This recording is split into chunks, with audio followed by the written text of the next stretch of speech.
Namaskar and welcome to this show, Sattology, Debunking Mythology. Now, we all have been speaking and discussing various topics on this channel. And just in the morning before you heard about Dharma Shastra from an author, I have a very special guest. And she's from a royalty and also very educated on this subject, particularly on Hinduism and Sanatan Dharma.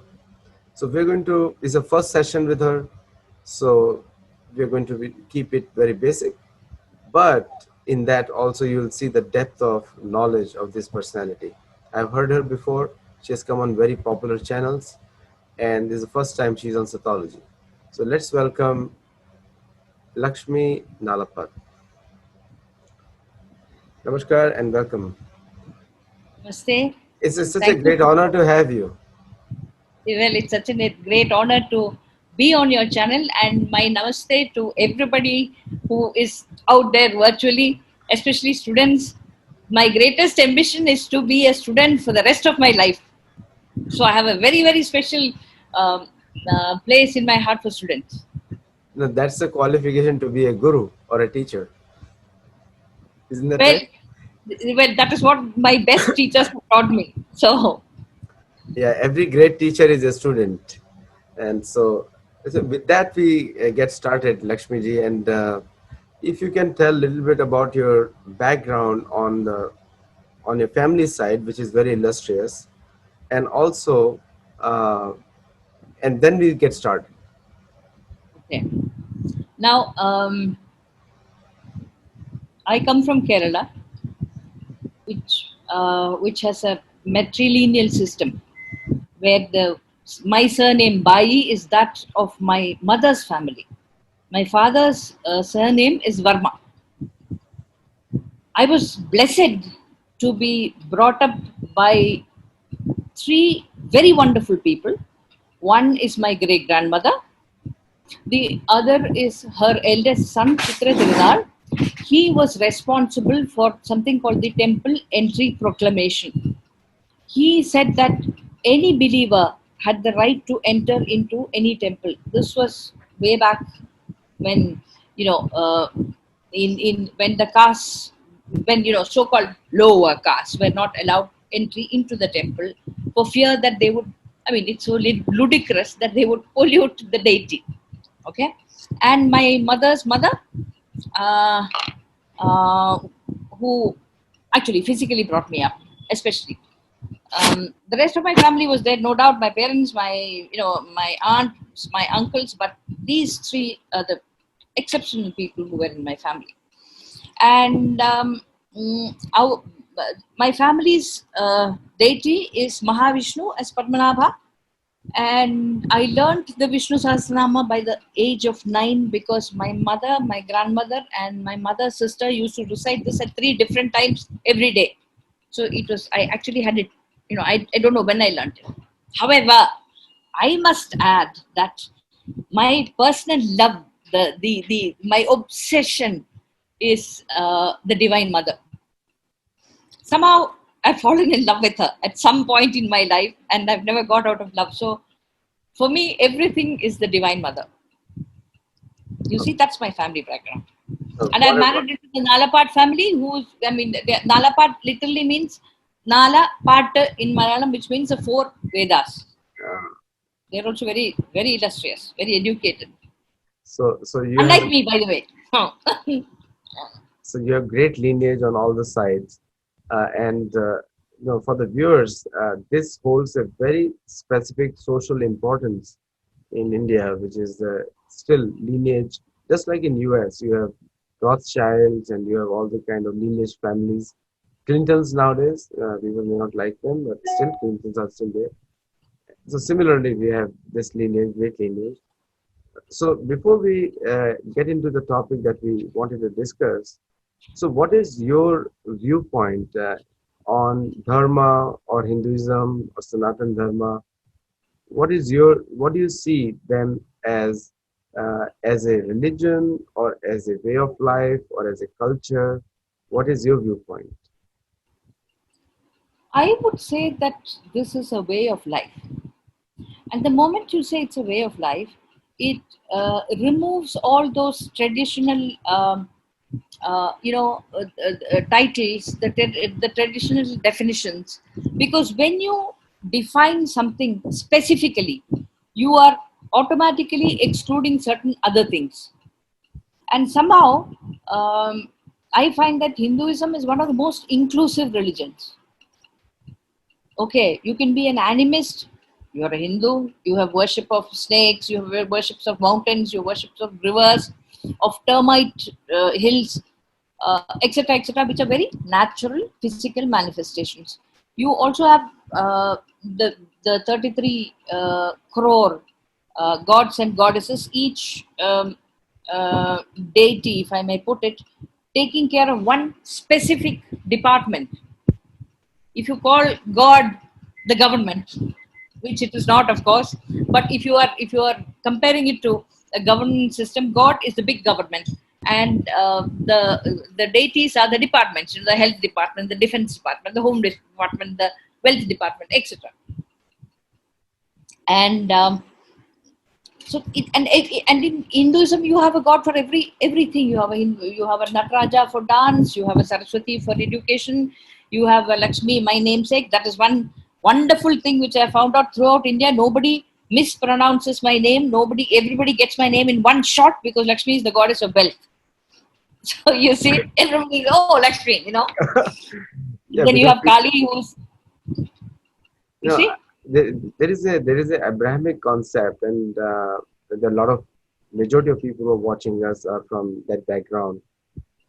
God is shown as a Hercules, and like old man lifting the earth, burdened, and looks like, the effects of birth, old age, disease, and death apply to him too. And how far, and in our scenario, you never see Krishna beyond, like, he looks like 60-year-old every time you look at him, any painting, any picture, any description in scriptures. So our definition of God is always young. Now in Sanskrit they call it. So, and the Western Abrahamic concept of God is an old man, wrinkled face, and like almost like a Hercules body. And so why is this contrast, do you think, from your point of view? Well, I think it's a question of convenience, right? You also have Krishna as the Sarathi of Arjuna, the charioteer of Arjuna, and that is when he expounds the Bhagavad Gita. And I think he is above his 80s when the Kurukshetra war starts for 18 days.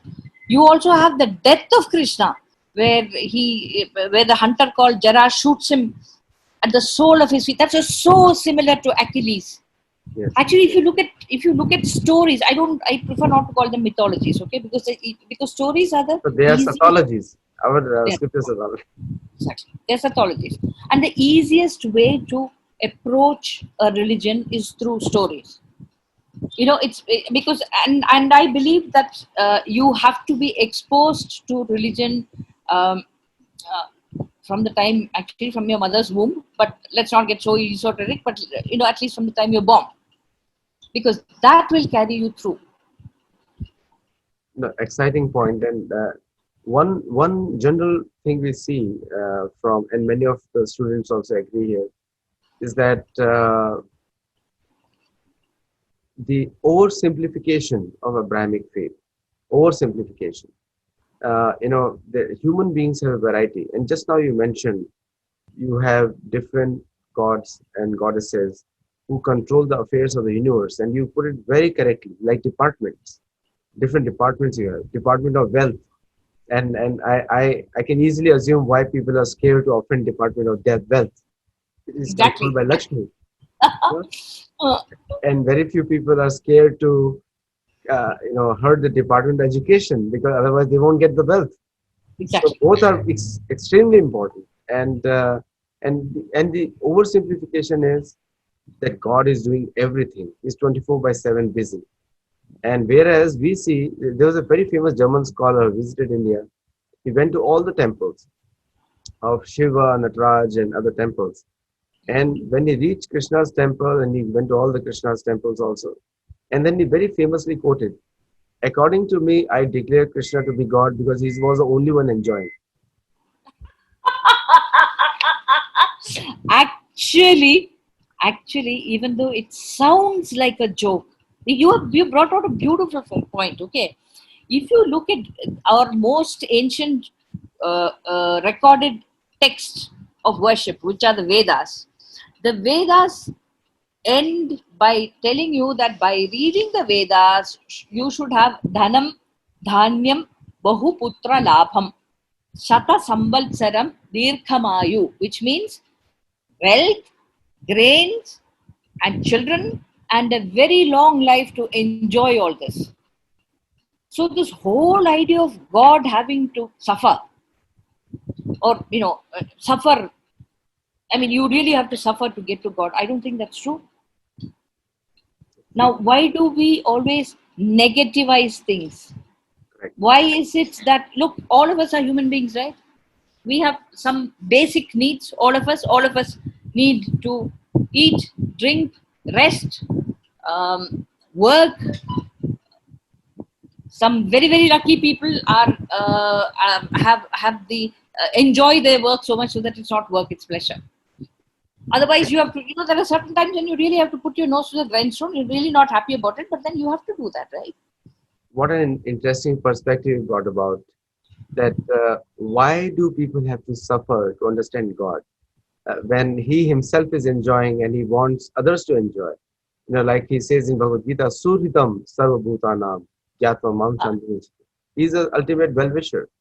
And so yes, the whole notion of a punishing God is not there in Hinduism or Sanatana Dharma. What do you say on that? that's true. That is true. If you look at any, let us take let's take Mahishasura Mardini. Okay, she um, she is created.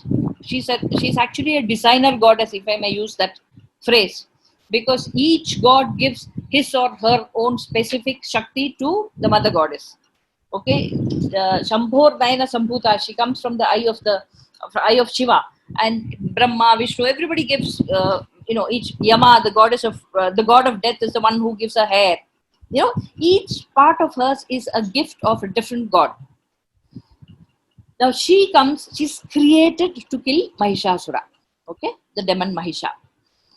But if you read the Devi Bhagavatam, you will see Mahisha, this goddess. She's not Mahishasura Mardini yet, because she becomes Mahishasura Mardini after she kills Mahisha. Okay, but you find this goddess talking to Mahisha. You find her negotiating with Mahisha, saying, "Look, you have taken the throne of Indra. That does not belong to you. So please go. Please go and be king in Patala, or the nether worlds. Please be king." She doesn't say go be a slave or I'll bind you up. And this is the breadth and kindness of vision of um of one of the goddesses who, unfortunately, people think is one of the most violent um, forms of Hinduism. Well, when it comes to our Shastra and scriptures, the word violent is not relevant at all because there's something good that's being done by them. So, Exactly. so the propaganda. Now, I come to another point. Uh, Most of the Abrahamic teachings focus on multiple gods versus one God, Mm. and idolatry versus one true God. What is your viewpoint on that, please? Well, you have the name of the Father and the Son and the Holy Spirit. Now, Yes, correct me if I do not know counting, but that is one, two, three already. correct. Okay? So Yes, you cannot say that's one. Correct? that's right. You have Allah. Okay? And you also have facets of them. Actually, one of the most attractive um, mm, divinities who I personally love is Mother Mary. And if you look at Tamil Nadu, there is Mariamma, Mariatta. Okay, they are so similar. Look at the life of Jesus and Krishna. They both had a very raw deal. I am sure that in some point where human beings originated on earth, I really do not know. I'm not a scholar of that. I'm not a scholar of anything, okay? But I know that some things would have been in common. And any religion, because everybody's taking some parts of a way of life, putting some gods on, I mean, they're superimposing some gods on it. They're superimposing some modus operandi of worship, and they are calling it a religion. The moment you divide, the moment you say that this is not God, it shows, first of all, your meanness of spirit, and secondly, um, why do you have to be scared? Why do you have to be scared of other beliefs, other divinities? There are such a lot of people on earth. Even if you have one God per person, it's fine. The only problem happens when I try to push my faith down an unwilling person's throat. When people are ready to listen or hear, forget about belief, just listen to other faiths, other stories, then it's okay. And you know, this is our I'm talking about India now. Our base language was Prakrit, which became Sanskrit, right? And I would say there are some solid problems in Hinduism, really solid problems in Hinduism, which is why there is a gap between what we have and what we should be. And there is a gap. It's people like you and interested people who are bringing the two sides together, but there is still a huge gap which needs to be addressed. Yeah. Unfortunately, we are very honest, and people like you are extremely honest uh, to admitting there are some gaps, because gaps are there in every human society. Of Now, on course. the philosophical side, one of the things which really put, you have seen the maximum exodus from Abrahamic faiths of intelligent people, leaving them in big numbers, and they all land up on Bhagavad Gita. Whether it's a Mark Twain, any of the famous American authors, they have all commented or used something from Bhagavad Gita, including Einstein.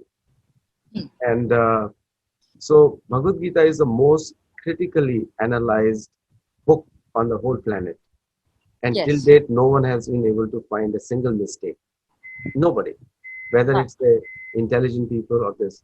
However, the the Western faiths, the books of the Western faiths have not been so critically analyzed by non-practitioners of their faiths because of many reasons. One is fanaticism, and also there is another reason that of sensitivity.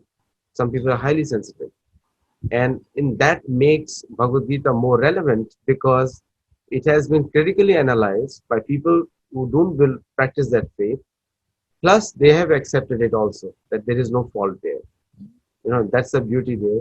Now, one uh, problem comes with the oversimplification is the reincarnation.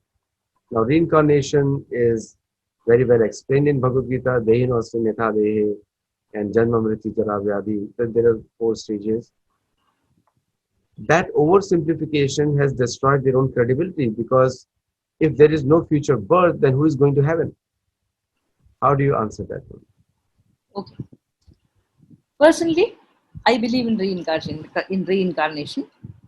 I had told you just a little bit a while before about Krishna being killed by the arrow of Jara. Um, when it hits the sole of his foot, he's sitting on top of a tree, actually waiting death. The story is that Jara was the reincarnation of Bali, who was killed by Sri Rama. Sri Rama killed Bali, Sugriva's brother. Oliamba, he stood behind the tree and killed him. So this is a balancing of karma. Rama killed Bali. Bali reincarnated to kill Krishna, who was another uh, mm, avatar of Mahavishnu. Okay, and see, the thing is, you see, when reincarnation, Buddhists believe in reincarnation. Reincarnation also says why bad things happen to good people, because otherwise it's inexplainable, because uh, people don't seem to get the just rewards of their actions, right? Now, if other people don't believe in that, frankly, it is not my problem. It's not my responsibility. I don't have spaces and interest in my life, frankly, to look at what other people are doing. They're most welcome to their belief. If they think that they are born and they go through life and they die, and then you go to a sorting house where some people are sent to heaven, some people are sent to hell, and some people are sent to purgatory. Fine, it's even you're absolutely free, and more power to you. I don't believe in that. That's all.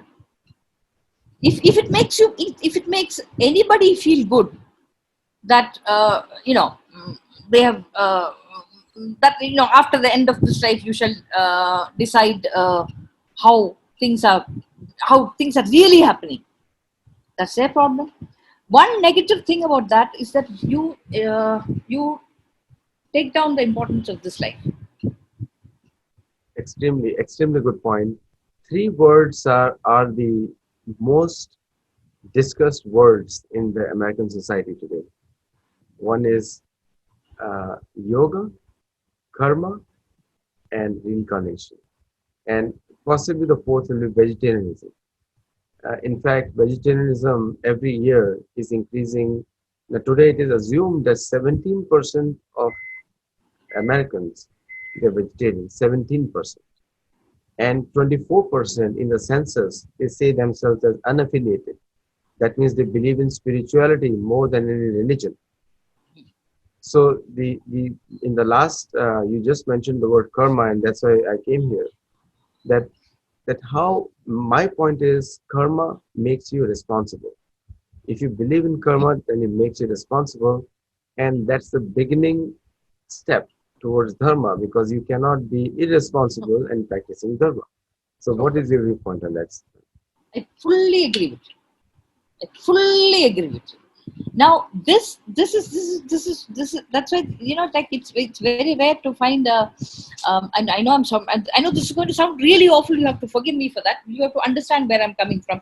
There are lots of um, Hindus who say that this is the way and this is the only way. The moment you say that, you have ruined the essence of Hinduism. But when you say that you are responsible, what are the tenets in Hinduism? Dharma, Artha, Kama, Moksha. Moksha is salvation, which is the end all and be all aim of every jivi, every living being. Okay, they say that you're born as plankton, and then you proceed up the incarnation chain. The Dashavatar, the 10 incarnations of Vishnu, which starts with Matsya, fish, Matsya, Kurma, Varahasya, Narasimhasya, Vamana, Ramo, Ramascha, Krishna, Kadgi, Janardana. Malsyam, fish, Kurmam, turtle, Varaham, boar, Narasimham, manticore, Vaman, and the dwarf man. Now they say that there are so many, species of man, not just Homo sapiens, Homo erectus, Neanderthals. I mean, Western science has proved that. So you go up. Finally, you become like after Krishna, because there is. Please remember, there is another avatar after Krishna. We think of Krishna as wonderful, perfect, but look at the seers who have left that space. There is something which you can be improved. And you say dharma, artha, kama, moksha. Artha means wealth. Kama means desire. It's not just merely sexual desire. It can mean sexual desire of anything. When you do your pursuit of dharma and kamas through dharma, artha and kama through dharma, it will ultimately lead to moksha. Sri Adi Shankara, one of the greatest saints of Hinduism, he had to, uh, there's a place called Sarvatya Peetham, which is the chair of supreme knowledge. He had an argument with a gentleman called Madana Mishra, and he was Shankaracharya was slated to sit on the Sarvatna Peetham. And Madana Mishra's wife asked him, "What do you know of sex?" Now, Adi Shankara, who was a celibate till then, knew nothing. So she says, you don't have the qualification to sit on top of that chair. And then, there is that story that he left his body and entered a king's body, and then learned all about that and came back and ultimately ascended the Saprajapita. The loveliest thing about Hindus is that we are not moralistic, we are not holier than thou. Now, unfortunately, these seem to be the characteristics of a lot of so-called spiritual people. If you are spiritual like are you really bothered about what other channels broadcast? Aditya, I really like to ask you. No, I really don't care. Yes. See? So that's it. That's because you're confident. You're confident in your religion. You're confident in your stand. And you don't have space and time for what others are saying. Any religion, any belief, anything is okay as long as, now I'm quoting Victor Hugo here, as long my right stops where your right starts. Very wonderful point. Extremely good point. One of my saying, which I say quoted many times, page by page be a sage. And when I say that, is what I mean is that if you want to learn something, there are books for it. But if you don't want to learn something, and obviously there are guru and sadhu and other people are there, but the books are the principal references through which you gain knowledge. And one of the accusations that come to Sanatan Dharma or Hinduism is that your books are mythology, means they're not real, they're artificial and they're fake, and that's how we invented the term Sattology. And my answer to generally is that we are the most documented faith on the planet. You have Veda, you have Upanishad, you have Purana. So what is your view on that when that kind of accusation also comes to us? Well, my take is slightly different. If, as storytellers, right, mythologists are storytellers. If we are such fantastic storytellers that we are able to convert quite a few people into believing our story, more power to us. Exactly. You see, you see. That's right. If in Tamil there is a saying that if you look at the deity as stone, you will see only the stone. If you look at the deity as God, you will see it as God. And I will tell you one thing: the so-called pop culture, okay, which the purists are so upset about in India. I don't know enough about the US. Okay, I've been there, but I don't know enough. I do not know enough to speak about things there. But people are like that. Oh my God! Look at this. Look at this cheap, uh, picturization. No, as long as it is this story slash belief slash philosophy is permeating to the most uneducated. I find lots of uneducated are more sincere than a lot of pundits. Okay, I'm sorry to tell you, because they have nothing to lose, right? From them to the greatest guru, if this idea, if this thought, if this philosophy has permeated, what more proof do you want? Is a religion something which you go into a corner, like 20-25 specialists sit together and they discuss it and they come out feeling very good about themselves, but they leave the rest of the people largely untouched? I don't think so. I don't think any religion suggests that also. Yeah, there is a, when I discussed it, when I said it, the difference between uh, the scriptures of Sanatan Dharma and other scriptures, and I don't want to name anyone, but I can only talk about our scriptures, is that it lets you discover it yourself. It's like a self-guide. And the others, they tell you what to do. And that is the biggest downfall, because they're saying you have to be like this, or you have to be this Christian, or you have to be, you have to be this, or you have to be that. And that is the biggest downfall, because they're saying you have to be like this, or you have to be Muslim, you have to be, and you have to be a Jew before you learn something about it. And we say you first learn and discover you're nothing. You're just a spirit soul. That's a very Yeah. stark difference right there. So, what is your view on that? Actually, I would say that all of us are human beings, basically. We're all human beings of different colors, kinds, tastes, in whatever. We believe in different things. But basically, our needs are our needs are common. If you want to be a good Hindu, please be kind to other people, educate people. This is one thing which I would say. Number one, as a Hindu, feed people, educate people. Our temples are the centers of our ancient temples were two things which happened there is that they were centers of learning, and they used to have something called annadanam, which is food. So you see, once those two things are taken care of, you are, a lot of your duty to society is taken care of in a very positive way. You hit a very important point there because before British came here, one of the British historians reported that three things were free in all the temples: food, education, and medical help. True. Three things were free in the entire society, and they had a plan that if these things are not taxed or monetized, then they can control the society, and that's what exactly we see today. Do you agree with that? Yes, I agree with that. But I also have one more point. It's been more than 70 years since the Brits left. How long are you going to blame them? How long are you going to blame them for our fault of not fixing things? You see, there's one wonderful thing, wonderful things which the Brits did, and that is the English language. Because without English language, our philosophy would have been limited to those people who know Sanskrit or any of the vernacular languages. Right now, I am using something, right now, both of us are using a medium which was gifted to us, let's be very clear, by the British. And let us not be scared of our history.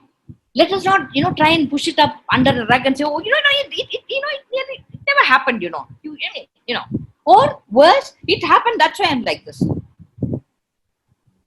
Excellent point, because you made an excellent point on the English language. And in fact, we are using their language to educate our culture to them in their language. So it's a fantastic use of See? the medium that is being taught to us.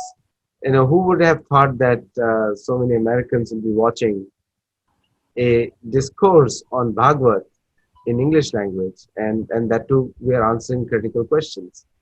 Now, last point I'll come to, which is yoga. And yoga is practiced by 40% Americans, 40%. And out of which 20% are unaffiliated, religion-wise, unaffiliated people, which includes 25% of all Muslims in North America. They are the biggest adopters of yoga. And many of them inadvertently, they come to they call it the capital of yoga, which is Rishikesh in India. They said it's the capital of yoga. And there are only two effects on them. Either they completely and madly, and which is the majority of the people, madly in love with India. Not with the India of the cities, not with the India of the call centers. They fall madly in love with the culture of India.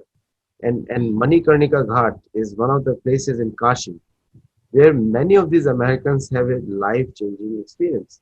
And there is another category also based on the dirtiness in India as compared to the Western countries. They get turned off, but never turned off because of the philosophy and the culture. So what do you have to say on that, please? Well, it's wonderful that they're coming to India, right? And yoga is, and see, this is one thing which uh, uh, aficionados and propagandas of Hinduism has to realize. Today, we are in a world which is extremely self-centered. Let us not have this wonderful fake philosophy that, oh, you see, I live for other people. We don't. So what we have to do is we have to look at that part of Hinduism which is beneficial to each one of us. Yoga being, leading the list. People who practice yoga, they find that their own health is getting better, their physical health is getting better, their concentration is getting better. So they shift to yoga. And that is how there is no point in see how many people really know. You may know the complete structure of Hinduism, or you may go deep down into the roots and find it wonderful, but most people don't have space for that. So we have to first of all tell people this is what Hinduism is in the language they understand, be it German, be it French, be it Swahili, be it Urdu, be it whatever. It really doesn't matter. And secondly, prove to them. See, this is what I'm saying. Hinduism has enough stuff to be tested and proved, not to be accepted, not merely to be accepted. You test us. See, because if you're good, it's like a student. If a student is good in his studies, you give a sudden surprise examination, he'll come out in flying colors. He doesn't have to be scared. The scared ones are people like me, who learn just before the exam, But the good students, they're like, oh, you come to class and it's a test paper. They're like, okay, fine. What are the questions? So Hinduism has that ability. And we should rest on that and not look at people and say, see, why are they questioning us? Why are they? Let's not look at other people. We don't have, let's just look at ourselves. We've enough. It's such a huge field. It will take us 1,000 births to cover 1/4 of it. So let's be positive. Let's forget about what other people say. That's their problem. They don't like us. It's not our problem. It's their problem. They have to live with it. Right? Exactly. So, Lakshmi ji, our time is up on this show right now, but it is such a wonderful to hear from you, and I would like to invite you to more successive shows based on this. I have lots of points to cover, and because of your frankness and I would call it vivacity, people Thank are you so much. learning. People are learning much more. One of the things, and which I would like to say to my viewers is that we are not trying to oversimplify anything, but we are, as Lakshmi ji herself said, test us. So if the proof of pudding is in the eating, if you look at the bowl of a cake and just keep admiring from the outside, you are not going to learn anything about the taste of the cake. So it's better is to pick up a spoon and have a scoop. So with that, we'll end the show. Thank you so much for coming, and I hope you enjoyed, and viewers definitely enjoyed. I definitely enjoyed the conversation. Thank you so much for having me. Namaste to you and all your viewers.